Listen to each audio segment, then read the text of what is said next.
আসসালামু আলাইকুম সবাইকে। আমার বলবার অনেক কিছু আছে, সংক্ষিপ্ত করার কথা আমি খেই হারাচ্ছি আমি কোনটা বলবো আর কোনটা বলবো না, সেটা আমার ঘৃণা।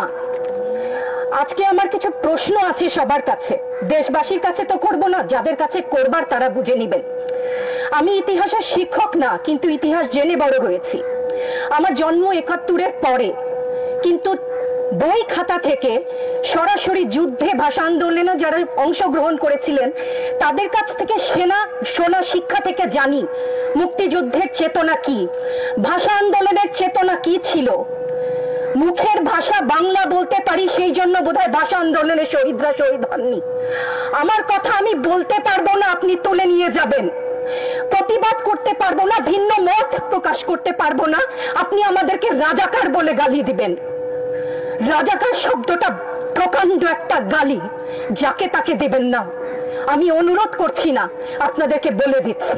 ছাত্রদের কথায় আমি কিছুটা পরে আসছি, সেখানে আমাদের সহকর্মীরা যারা বলেছে সেখানে আমি পূর্ণ একমত।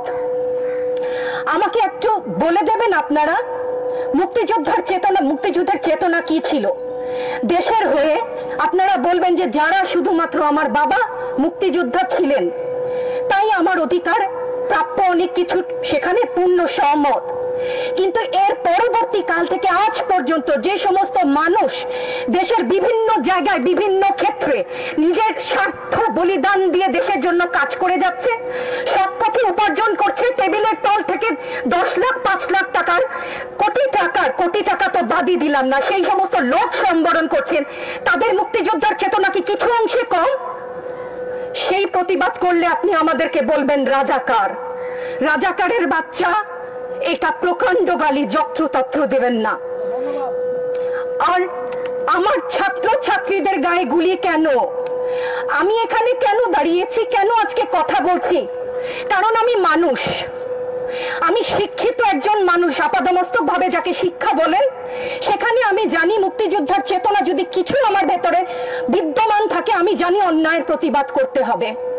বিচার চাই না বলেছেন, আমিও একমত। কার কাছে বিচার চাবো, কোথায় বিচার চাবো? আমরা ঘৃণা জানাই। আমার ছাত্রদের গায়ে আমি সারা রাত ঘুমাতে পারি না, তাই এসছি যে আজকে যদি কিছু বলে যাই এক পলক ঘুমাতে পারি। যেই বাবা মার বুকটা খালি হয়ে গেছে, তাদের ঘরে কি চলে, কোথায় আছে তারা, কিভাবে আছে? আমার ছাত্রছাত্রী, আমাদের মেয়ে ছাত্রছাত্রীদের উপর যে লাঞ্ছনা হয়েছে, তার বিচার বিধাতা করবেন, তার বিচারের জন্য আমরা নেমেছি। আপনারা আমাদের মুখ বন্ধ করতে পারবেন না। মুক্তিযুদ্ধের চেতনা থেকে জানি আমরা জন্মেছি একবার, মরবো একবার। ভয় দেখাবেন না। ছাত্র ছাত্রীদের উপর জুলুম বন্ধ না করলে পরিণতি ইতিহাস বলে দেয় কারো জন্য ভালো হয় না।